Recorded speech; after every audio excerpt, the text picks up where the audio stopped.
begun and finally turn.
Tigers, South Korea, Singapore, Hong Kong, Malaysia.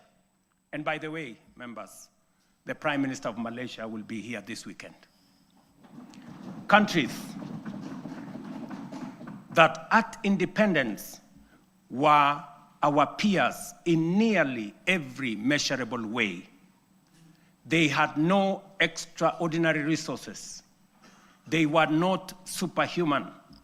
They simply had the courage to make bold, disciplined, deliberate choices. They invested in their people, demanded excellence, and refused to be trapped in the limitations of their circumstances. They refused to make peace with mediocrity. Today, they stand as first world economies. If they could rise, so can Kenya. It can be done. Let me repeat. It can be done. Later in this address, I will set out the strategic choices, the reforms we will deepen, the sectors we will unlock, and the investments we will prioritize to move Kenya to the next level. I say all this not as a personal badge of honor, but as a recognition of what we have achieved together, the Kenyan people, the leadership in all arms of government, and across all political formations. Honorable members, the last 3 years have not been easy. We have agreed, sometimes disagreed, and at times those disagreements have carried great cost. We have compromised, we have confronted hard truths, and we have endured storms none of us invited. But we all take comfort that it has not been for nothing, for this is how far we have come. At a time like this, in 2022, Kenya was in distress. Inflation had soared almost to double digits. A fuel shortage threatened to paralyze our economy as oil marketers struggled to access dollars. The shilling was in free fall. Foreign reserves had hit historic lows. Debt service consumed more than half of our revenues. Confidence, both local and foreign, had waned. International analysts warned that it was no longer a question of if, but when Kenya would default. Within that context, we acted. We restored fiscal discipline. We eliminated wasteful subsidies. We rationalized public expenditure. We strengthened revenue collection and placed our economy on a path of recovery and sustainability. Inflation, which stood at 9.6% in 2002, in 2022, has steadily declined to 4.6% as of last month, bringing much needed relief to households. The shilling, once in perilous downward spiral, has stabilized at 129 to the dollar for nearly 2 years, a direct consequence of prudent monetary policy and disciplined fiscal management. Our successful Eurobond redemption signaled to the world that Kenya honors its obligations.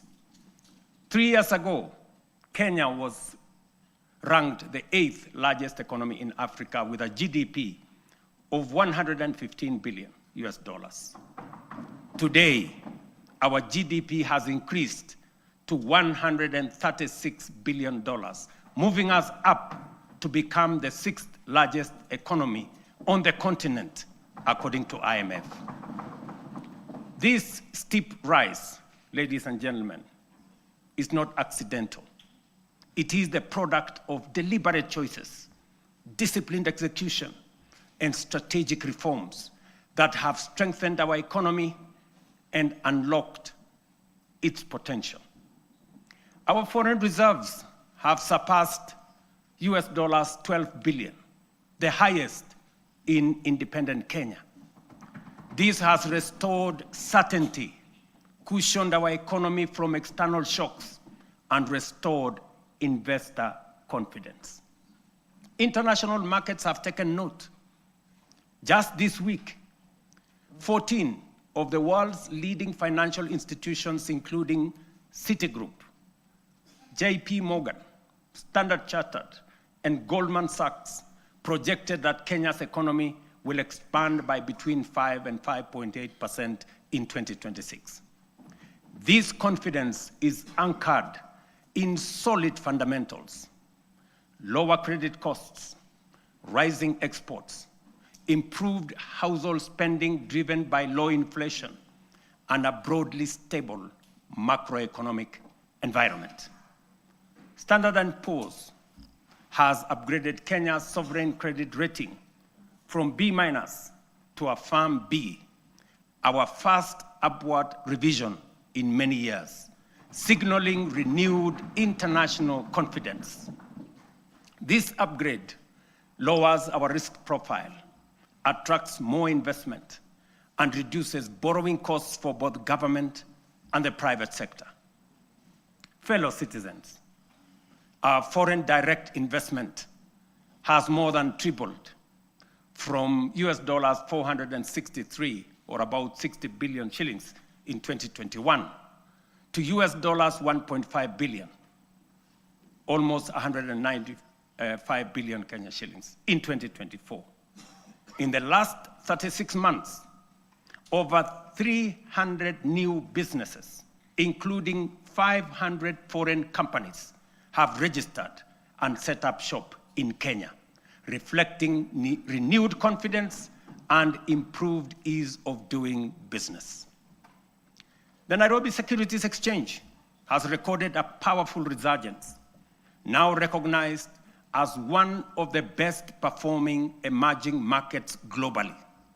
Since January 2025, investor wealth has grown by over 1 trillion shillings, driven by a broad share price rally that has reestablished the Nairobi Securities Exchange as a premier asset class. The NSE is on track for its strongest performance in over a decade, building on last year's remarkable gains. This renewed vibrancy is a clear vote of confidence in Kenya's direction and in the reforms we have undertaken. In short, Mr. Speaker, honorable members, the world's most respected economic assessors and market sentiment are affirming that what we already know, that our economy is strengthening, our prospects are brightening, and confidence in Kenya is rising. Our critics, the high priests of eternal pessimism, who criticize without responsibility and tear down without offering alternatives, will want you to believe that our economy is going in the wrong direction.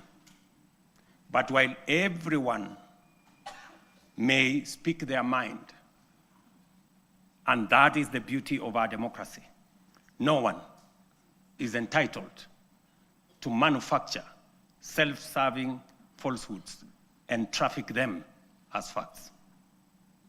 And facts are exactly what I present here today: clear, verifiable, and indisputable.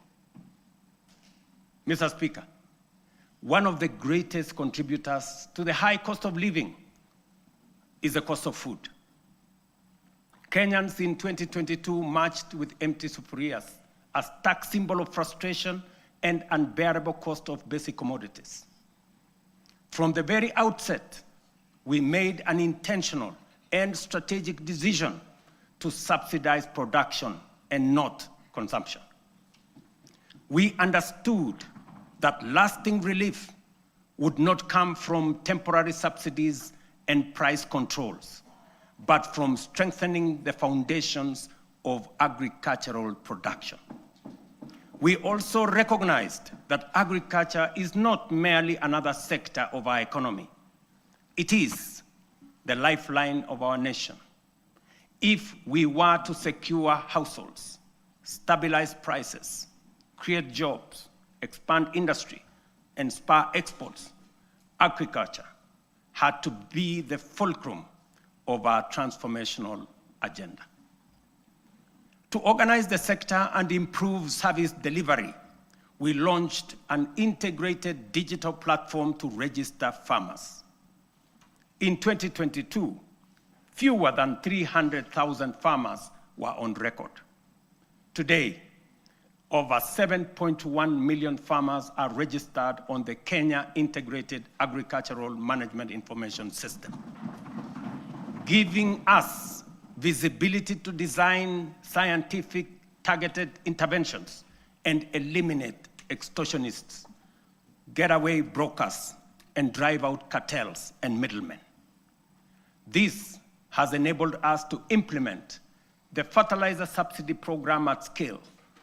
To date, over 21 million bags of affordable fertilizer have been distributed, reducing the price by nearly 2/3 and saving farmers Kenya shillings 105 billion so far. This year alone, we delivered 7 million bags of fertilizer and 35 million kilos of certified seed.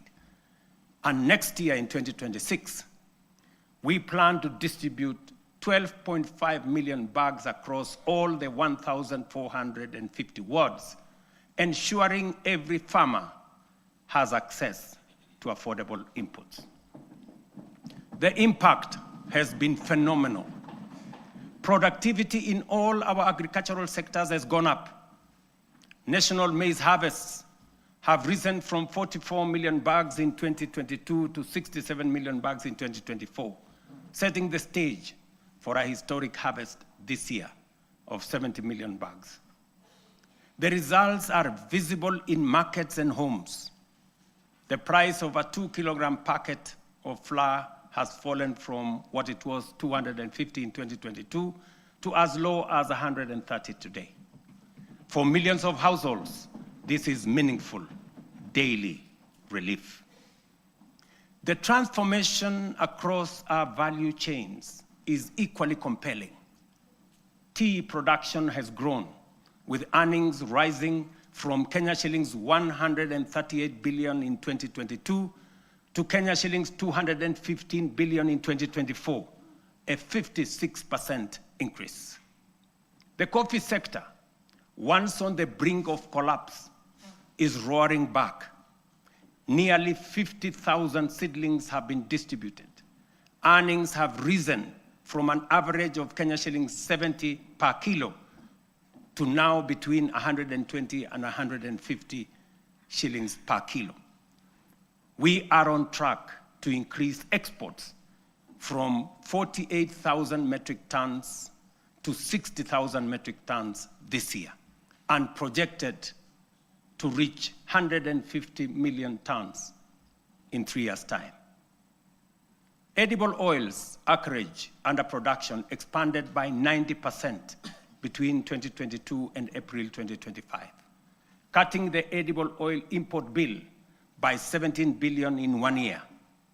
By 2027, we aim to halve this bill, saving Kenya nearly 60 billion in foreign exchange.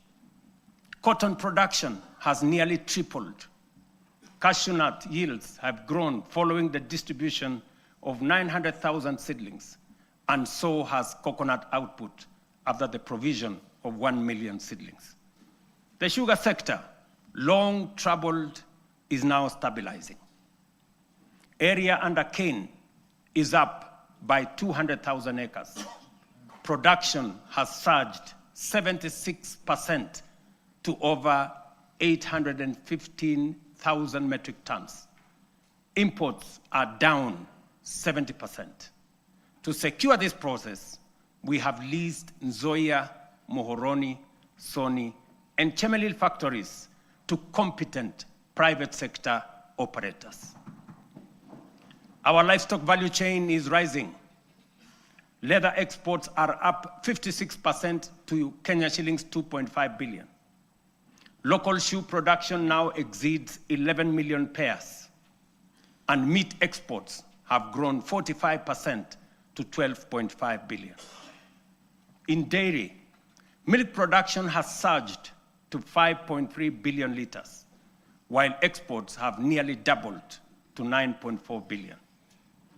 Dairy farmers' support has enhanced with the installation of 230 new milk coolers. Nearly 8 million animals have been vaccinated, and Kebevapi has produced a record 94 million vaccine doses, which are used locally and also exported to our neighbors in the region. We have reduced the cost of semen from 8,000 shillings per dose to 1,000 for our dairy farmers. The outcome of these reforms is unmistakable. We have enhanced food security, raised farmer incomes, driven agro-industrialization, and expanded Kenya's export footprint.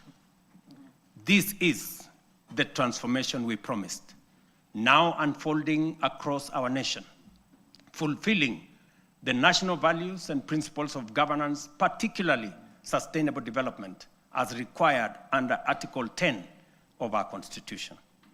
It is in accordance with this constitutional duty that I report to this House today. Mr. Speaker, honorable members, let me now turn to healthcare, the foundation of human dignity and the heartbeat of every nation that chooses compassion over neglect. Over the last 3 years, we have undertaken the most ambitious transformation of health systems since independence. Reforms rooted in equity, powered by innovation, and guided by a simple conviction that every Kenyan, wherever they live and whatever their means, deserves equal care. 27 million Kenyans are now registered in SHA, more than triple the number ever reached by the former NHIF.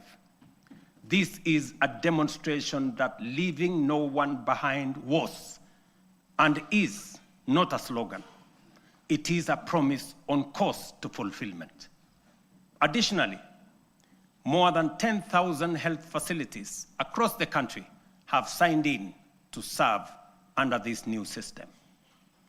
But honorable members, real healthcare begins long before patients reach a hospital. That is why in September 2023, we deployed 107,000 community health promoters, the largest primary health workforce in our history, trained, equipped, and present in every ward in all our 47 counties. Their impact has been extraordinary. Consider three statistics. 8.9 million households have so far been visited. 9.9 million diabetes screenings have been done with 134,000 cases diagnosed.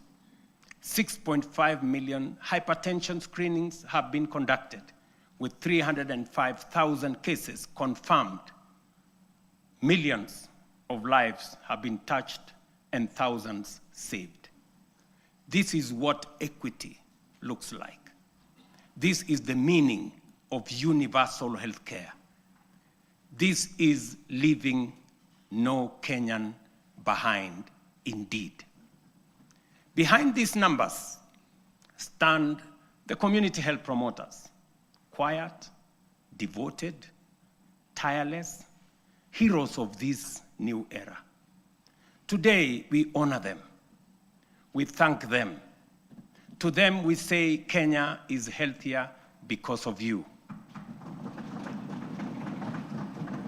Mr. Speaker, when I promised that those unable to pay would be supported by government under UHC, the cynics scoffed as usual.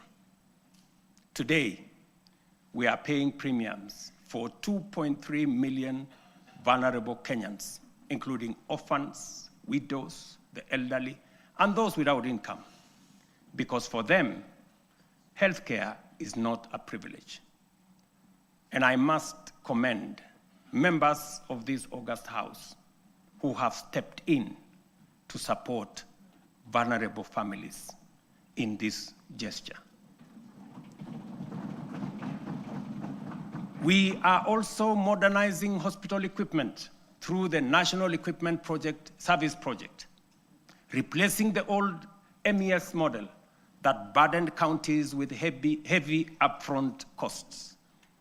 Under the new fee-for-service system, private partners install, maintain, and run state-of-the-art equipment, and public facilities pay only when they use them.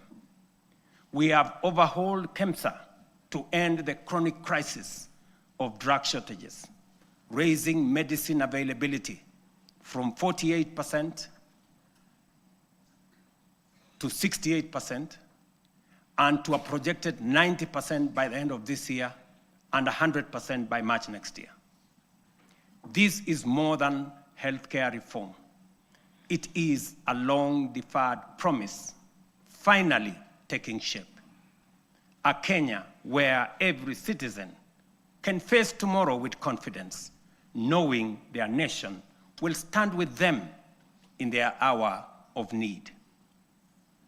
It fulfills our national values of dignity and equity as stated in Article 10 of the Constitution. In the same spirit, the government is strengthening financial protection for Kenyans under cancer treatment. Social Health Authority will enhance the cancer benefits package from the current 550,000 shillings to Kenya shillings 800,000, effective December 1. This enhancement responds to the rising cost of sustained cancer care and ensures that patients can access quality, uninterrupted treatment without facing financial hardship. Mr. Speaker, honorable members, When I assumed office, our education sector was in distress with a strained CBC transition, a chronic teacher deficit, universities on the edge of insolvency, and overstretched infrastructure. We moved quickly to restore education as the great equalizer. Through the student-centered funding model, scholarships and loans now follow need and merit, placing the learner at the center. Nearly 500,000 students have already benefited from this model. We then tackled the teacher crisis head-on. We have hired, as you all know, 76,000 teachers with 24,000 more to be brought in by January next year. That will translate to 100,000 teachers in 3 years, an achievement unmatched in the history of our country. Together with the national government CDF, we have delivered 23,000 new classrooms and 1,600 laboratories are under construction, easing congestion and giving CBC the dignified facilities it requires. TVET has become the engine of practical skills. Enrollment has leaped from 341,000 in 2022 to 718,000 as young Kenyans embrace engineering, ICT, modern agriculture, hospitality, design, and the trades that power a modern economy. In strengthening education at every level, we are giving life to the national values in Article 10, especially equity, human dignity, and sustainable development, ensuring every child has a fair chance to rise. Mr. Speaker, honorable members, 3 years ago when we said we would deliver affordable housing, the cynics dismissed it. They said it was fantasy. When they realized we were serious, they called it impossible. And when we broke ground across the country, they suggested that these projects would stall. Today, those doubts have given way to a very different question from Kenyans everywhere. How do I own one of these units? That is now the question. Across the country, we are delivering the most extensive housing rollout in Kenya's history. 230,000 affordable homes. And we meet student needs. 178,000 beds have been packaged for universities, TVETs, KMTCs, with 74,000 already under construction, transforming a sector where fewer than 10% once had decent accommodation. Additionally, 270 modern markets are taking shape nationwide, providing vital spaces for women and MSMEs, with another 175 underway, expanding the backbone of local commerce. And through the Nairobi River Regeneration Program, 44,000 young people are restoring the river corridor and preparing sites for 10,000 social homes along the renewed riverfront. The program, the housing program, including markets and hostels, has created over 428,000 jobs. Jobs that include architects, engineers, plumbers, electricians, carpenters, masons, steel workers, transporters, and thousands of MSMEs in fittings, fabrication, and interior design work. At peak next year, it will employ at least 1 million Kenyans. Honorable members, this program is far more than housing. It is a national empowerment engine, creating jobs, formalizing the informal sector, revitalizing micro, small, and medium enterprises, restoring our environment, and building resilient communities. It advances equity, dignity, and sustainable development, the very values anchored in Article 10 of our Constitution. Mr. Speaker, honorable members, allow me to turn to a sector that carries the hopes of nearly every Kenyan family, our micro, small, and medium enterprises.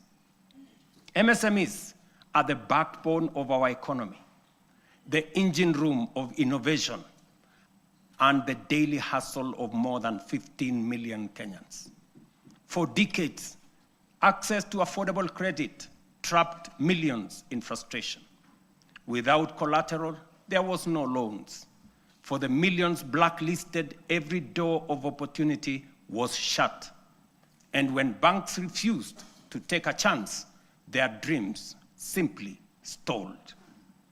As promised, we broke that cycle. The Financial Inclusion Fund, the Hustler Fund, now stands as the largest financial inclusion program since independence, extending over 80 billion shillings to 7 million Kenyans. And those who were blacklisted, the 7 million once blacklisted Kenyans, have since repaired their credits. 3 million small businesses and their owners, previously locked out of the formal finance, are now banked. And 2 million Kenyans are now frequent borrowers.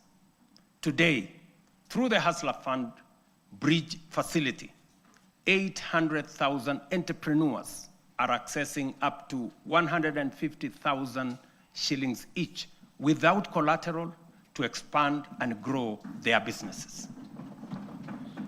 But honorable members, credit alone is not enough. Many young people do not lack ideas, they lack opportunity.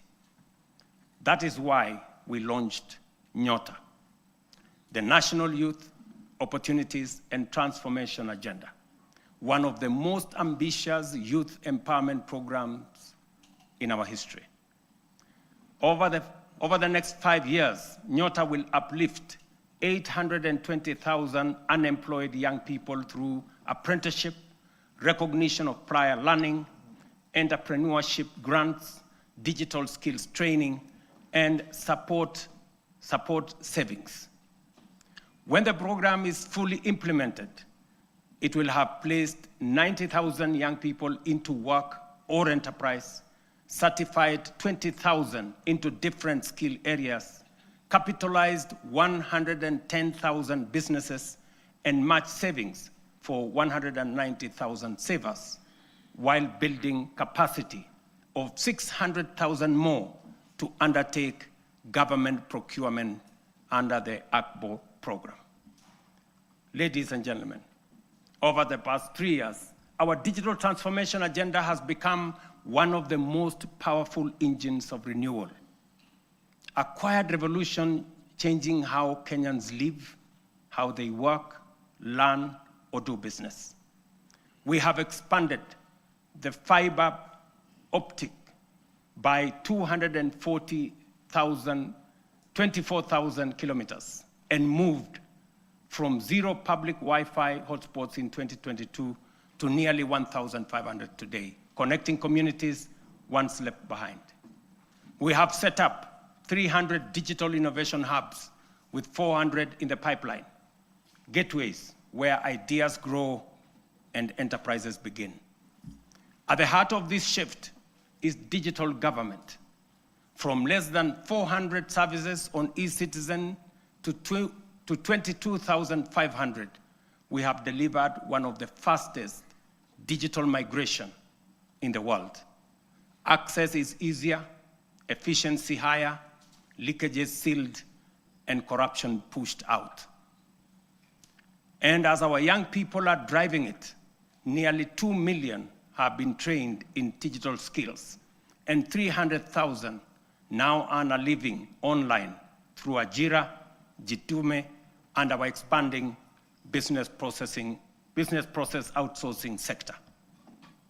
Mr. Speaker, having set out the work of the last 3 years, it would be easy, almost comfortable, to pause, congratulate ourselves, and settle into the warmth of modest progress. But comfort is how nations stall. It is how Kenya once slowed while the Asian tigers raced ahead. We cannot allow that. We will not allow that. And we must not allow it. Because this moment demands more of us. More courage, more ambition, and a refusal to settle for the ordinary. As I said earlier, we often speak of the Asian tigers with a reference that makes their rise seem like a miracle from a distant world. We marvel at how they journeyed from poverty to industrial powerhouses, from aid recipients to exporters of world-class goods. And we ask,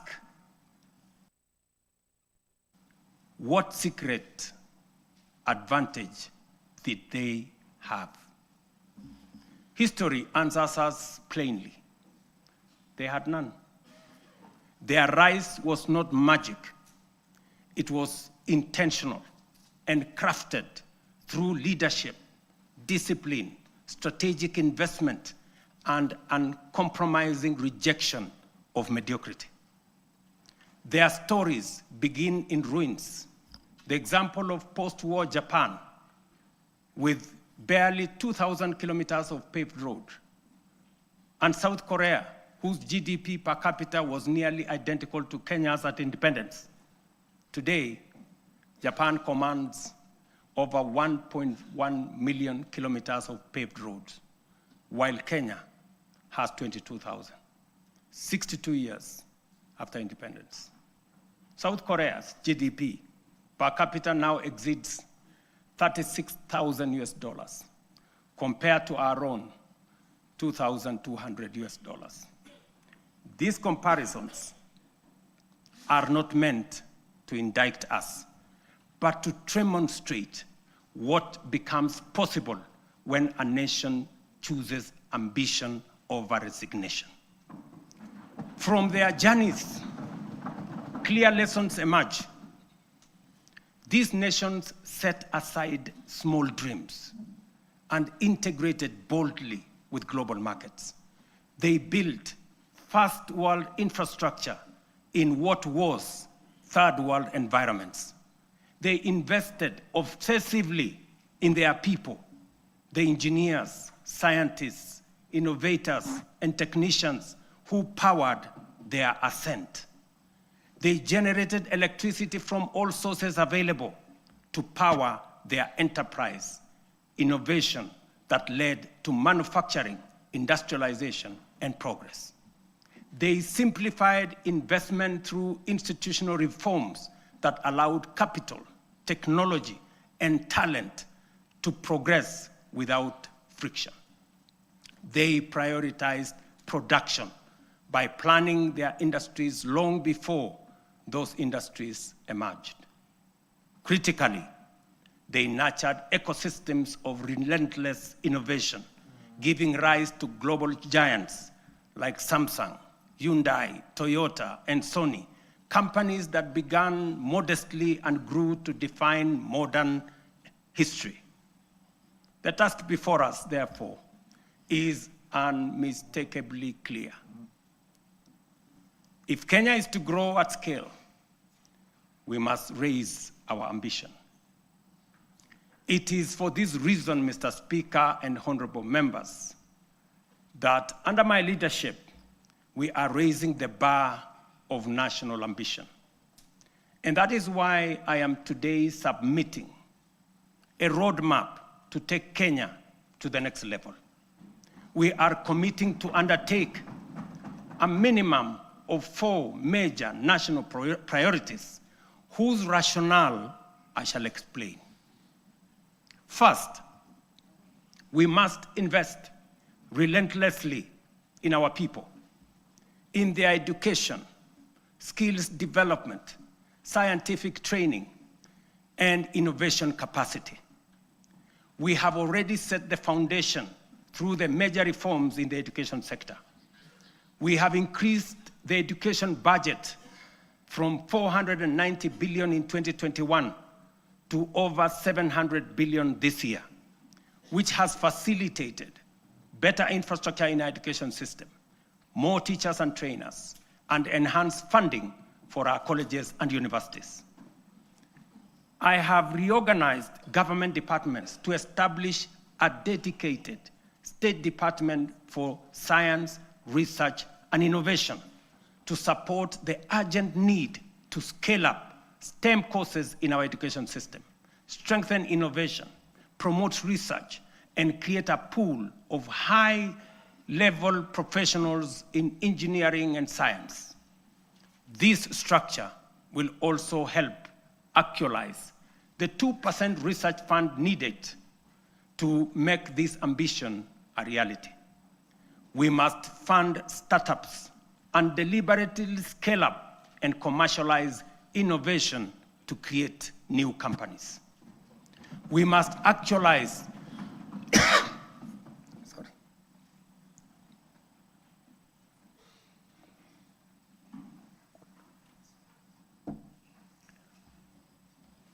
We must actualize the National Research Fund, moving from the current 0.8% of GDP to 2% of GDP.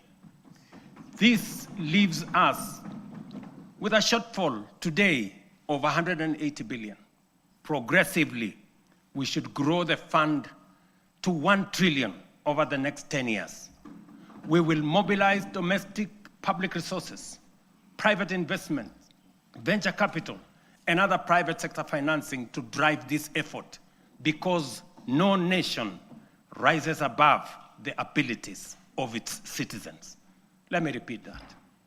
Gentlemen and ladies, no nation rises above the abilities of its citizens. And we must promote a culture of enterprise so that Kenyan companies can cross borders. The example of Safaricom's M-Pesa, growing from a local solution into a global financial platform, serving more than 70 million customers in 170 countries today. This demonstrates the possibilities we can unlock.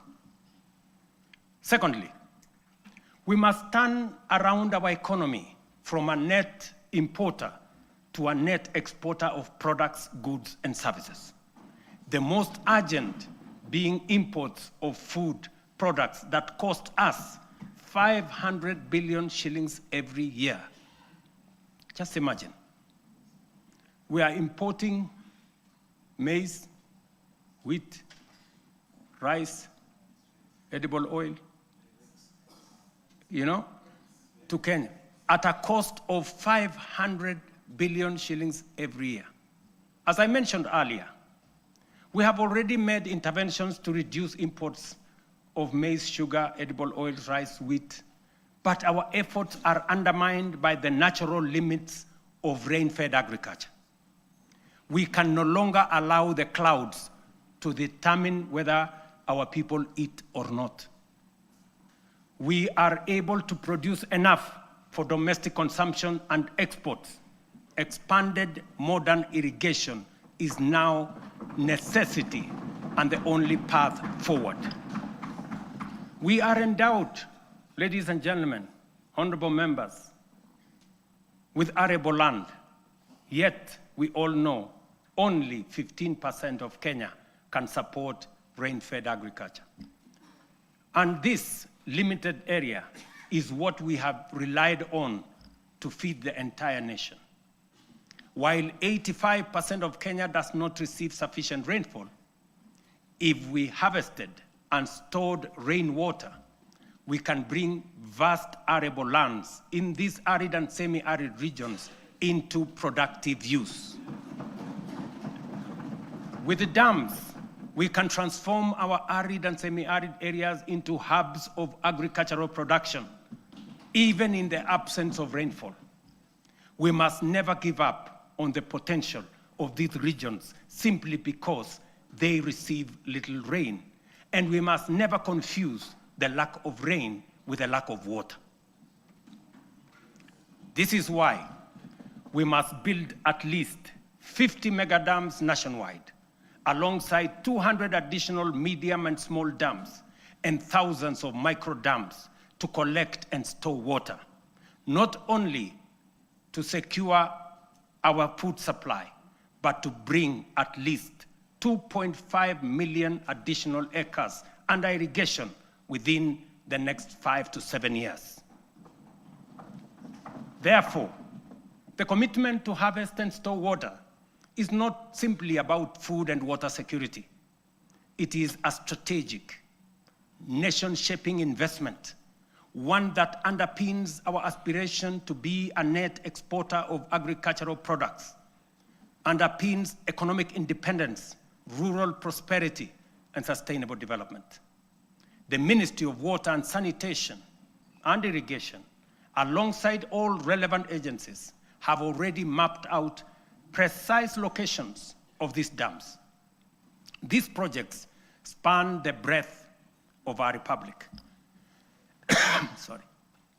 From the High Grand Falls, a mega dam on River Dawa in Mandera, Isiolo, Pasalinga Dam, Yata in Machakos, Singli Canal in Garissa, Soin Koru in Kisumu, Rumuruti in Laikipia, Thochi in Embu and Tharaka, Lowat in Turkana, Mahoya Dam, straddling Nyeri and Kirinyaga, Narosra in Narok, Aror in Elgeyo Marakwet.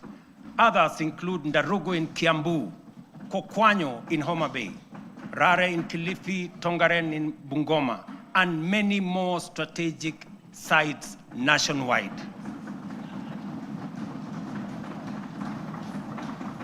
Mr. Speaker, expanded irrigation will also supply the volumes, consistency, and quality of raw materials required for our next economic frontier, which is agro-industrialization. Irrigation will produce the raw materials, and our SEZs, EPZs, and county aggregation and industrial parks will convert them into high-value products for national, regional, and global markets. Honorable members, energy is the lifeblood of any modern economy. No nation has developed without abundant, reliable, and affordable power. This is our third national priority. Although we have an installed capacity of 3,300 megawatts, the intermittence of solar and wind means our farm capacity is only 2,300 megawatts, far below what the Kenya of the present, let alone tomorrow, will require.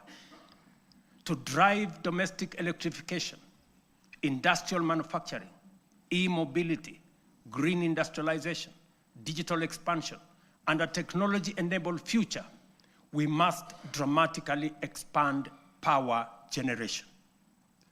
Kenya is blessed with diverse, largely underexploited renewable sources, including geothermal, solar, hydro, wind, and nuclear. To undertake large-scale value addition, agro-processing, manufacturing and industrialization, sufficient, affordable, and reliable energy is a top imperative. Modern technologies, such as data centers and artificial intelligence, require large-scale energy supply. To modernize our economy, leverage on technology to create new opportunities, and to turn our agriculture and natural resources into products, manufacturing and industrialization consume many megawatts of energy. As a result, we have to generate an additional 10,000 megawatts in the next 7 years, so as to move our country to the next level and undertake the transition necessary for our growth. Our fourth national priority is transport and logistics. As the region's economic and diplomatic hub, home to the United Nations' largest office and only office in the Global South, and the sixth largest economy in Africa, Kenya must maintain world-class seaports, airports, highways, and digital corridors. Efficient transport and logistics are the backbone of our competitiveness. They accelerate national development, connect products to markets, move goods and services, lower the cost of doing business, and will reinforce Kenya as the aviation and commercial capital of East and Central Africa. History teaches us that nations rise on the strength of transport and logistics. Japan's post-war revival, enabled by strategic road expansion, is a clear example.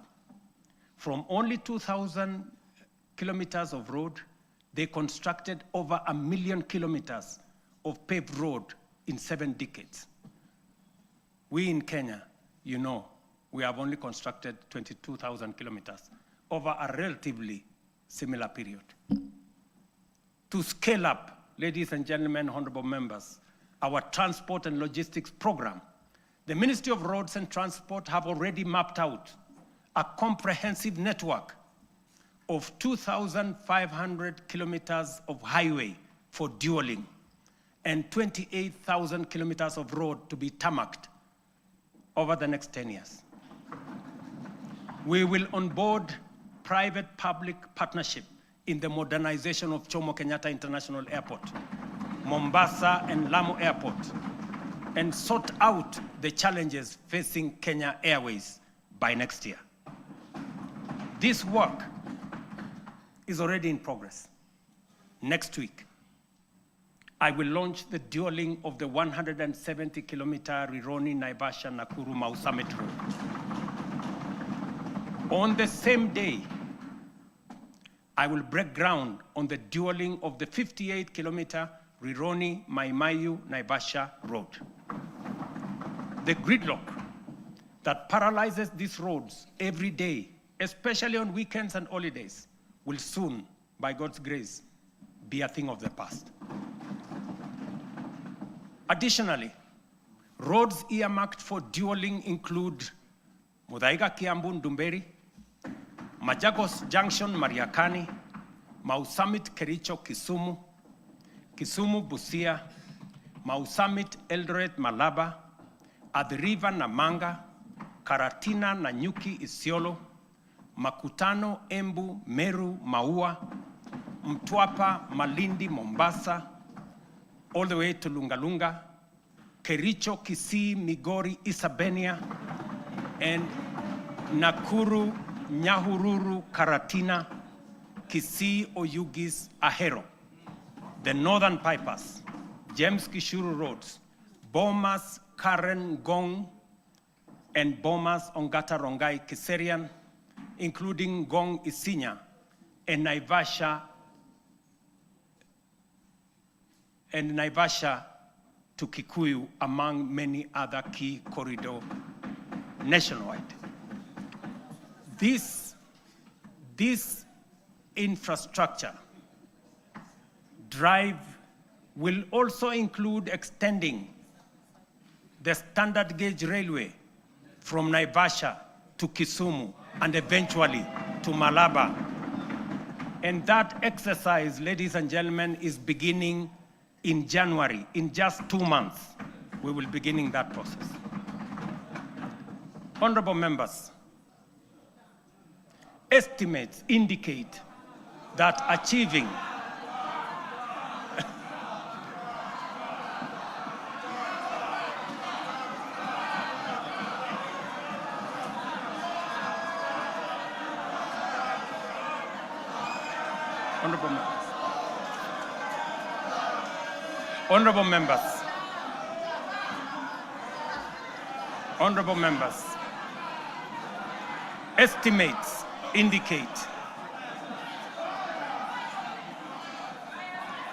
Honorable members, estimates indicate that achieving these 4 priorities will require at least 5 trillion.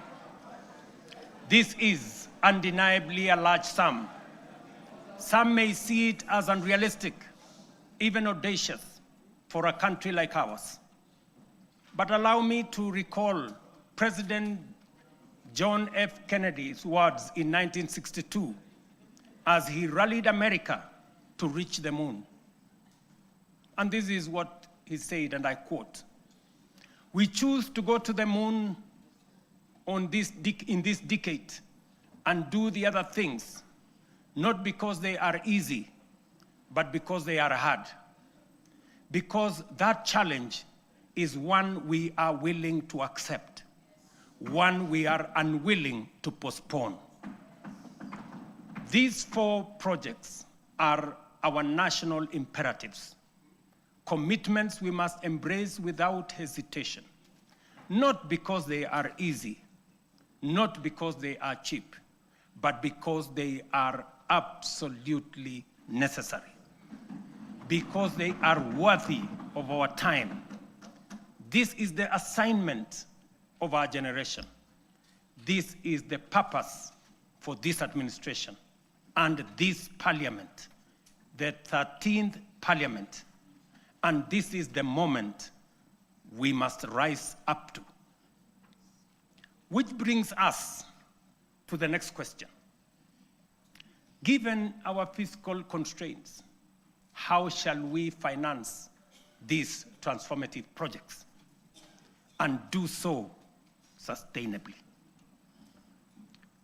The answer, ladies and gentlemen, lies in 2 key financing vehicles: the National Infrastructure Fund and the Sovereign Wealth Fund. As noted earlier, our development ambitions require sustained, large-scale investment in education, in roads, in energy, water systems, logistics, transport, and digital network. Yet, our fiscal space is narrow. We cannot continue funding essential infrastructure through unsustainable borrowing and burdening taxpayers with additional taxes. But neither can we afford to postpone these imperatives without risking our future. There is need to be innovative in the use of our national revenues, or the national revenues at our disposal. There is need to deploy our national assets available to us in creating public-private partnerships that will crowd in the enormous pool of private sector resources available regionally and globally. This is why we will establish the National Infrastructure Fund, whose architecture will be underpinned by the reforms in the Government-Owned Enterprises Bill, passed by this august House, that I will sign into law tomorrow. This fund is the strategic solution that will provide a framework to innovatively scale up our resources to match our ambition. It will fulfill our manifesto commitment to rebuild Kenya's infrastructure while reducing reliance on tax and debt. We will do this by using budgeted resources prudently and introducing a financing architecture that leverages capital markets, diversifies ownership through unlocking of national assets through privatization, and use PPP frameworks to channel private capital into public priorities. For decades, Kenya has privatized major public assets, from Kenya Airways to KenGen, from Kenya Re to Safaricom. Yet, we cannot point to enduring national assets built from privatization proceeds because the funds were absorbed into budgets and spent. The National Infrastructure Fund will break this cycle. All proceeds from privatization will be ring-fenced, preserved, and reinvested into new infrastructure and wealth-creating assets. When ownership shifts to the private sector for efficiency, the benefits to the public will not diminish, they will multiply. For every shilling invested from privatization proceeds, we aim to attract 10 shillings from long-term investors drawn from pension funds, sovereign partners, private equity, and development finance institutions. This multiplier will allow us to build critical infrastructure without adding to tax or debt burden. This model is proven. Australia's Future Fund, Singapore's Temasek, and UAE's Mubadala demonstrate that commercially run public investment funds can grow national wealth and deliver transformative infrastructure. The National Infrastructure Fund is therefore more than a financing tool. It is a generational strategy, preserving value, mobilizing capital, accelerating delivery, and ensuring Kenya becomes stronger, wealthier, and more competitive. Ladies and gentlemen, honorable members, our Constitution under Article 201C stipulates that the burdens and benefits of the use of resources and public borrowing shall be shared equitably between present and future generations. In essence, when we use natural resources or borrow, we must ensure future generations are not left poorer. That is why, alongside the National Infrastructure Fund, we will establish the Sovereign Wealth Fund to give full effect to the constitutional principle of intergenerational equity. A portion of all royalties from natural resources and a portion of proceeds from privatization of national assets will be invested in the fund. This fund will rest on 3 pillars. Number 1, savings, to be invested for the future, as countries like Norway, Kuwait, Saudi Arabia have done with trillion-dollar funds. Number 2, stabilization, a buffer against global shocks, including commodity volatilities, pandemics, and geopolitical disruptions to ensure fiscal stability. And number 3, infrastructure. A carefully managed share will be invested in commercial terms to attract private capital to national projects while growing public wealth. History has already warned us. Along our coast region, titanium deposits have been exploited and depleted. And because we lacked a sovereign wealth framework, future generations will inherit nothing from the resources that we got from titanium. We cannot repeat this mistake. Mr. Speaker, honorable members, that is the scale of our national ambition. This is the blueprint for financing it prudently and responsibly. To shape this vision, I have engaged sincerely with leaders across the political spectrum. I've engaged many members of parliament, many governors, community leaders, and with Kenyans from all walks of life.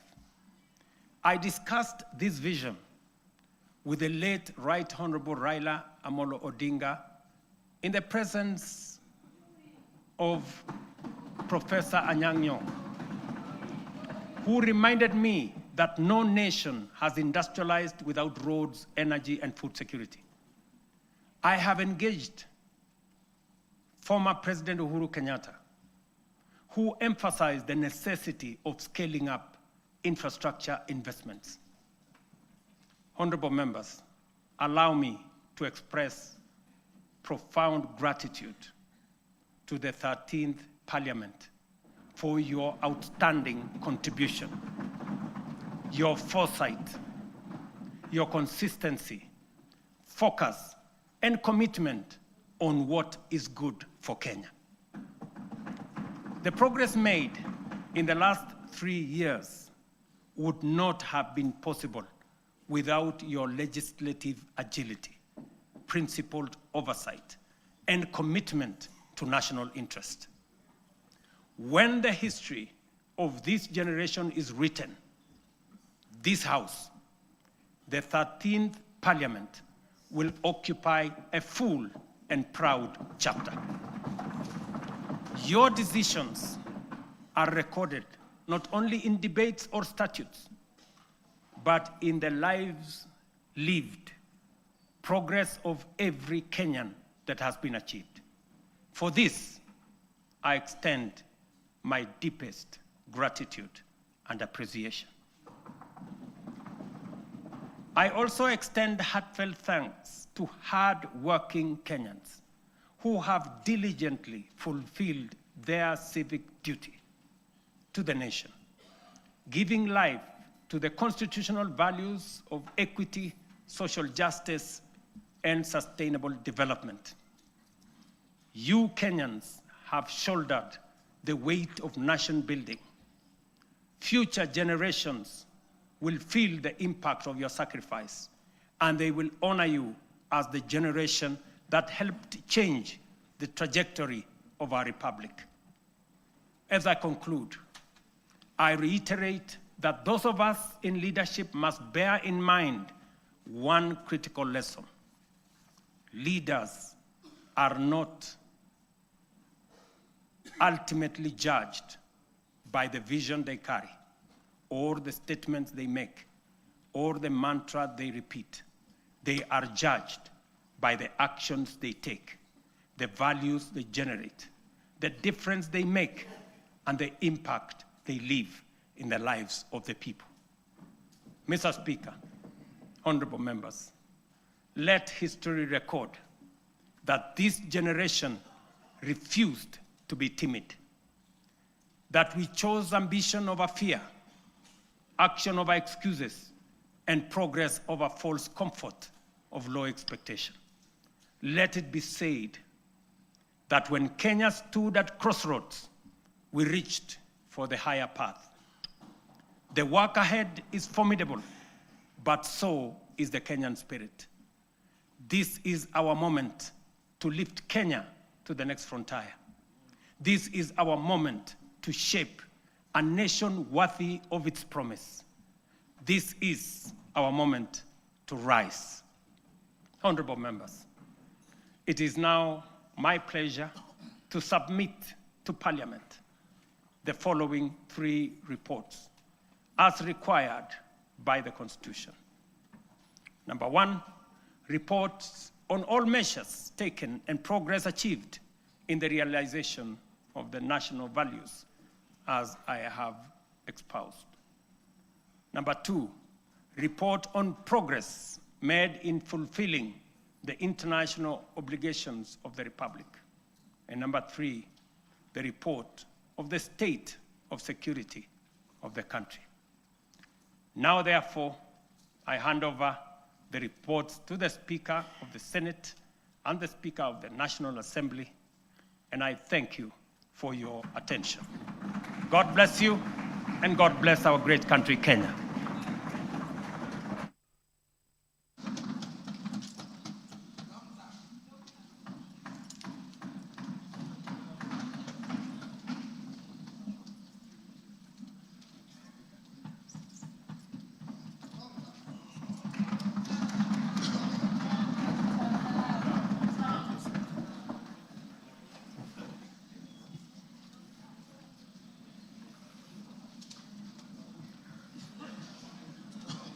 Honorable members, let us be upstanding.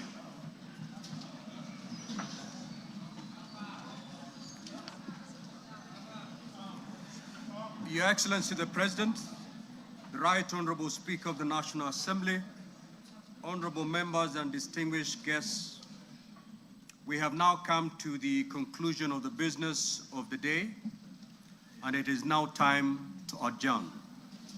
The Senate stands adjourned until Tuesday, the 25th of November, 2025, at 2:30 p.m. in the Senate chamber. Thank you. Your Excellency, the President, Right Honorable Speaker of the Senate, honorable members of the National Assembly,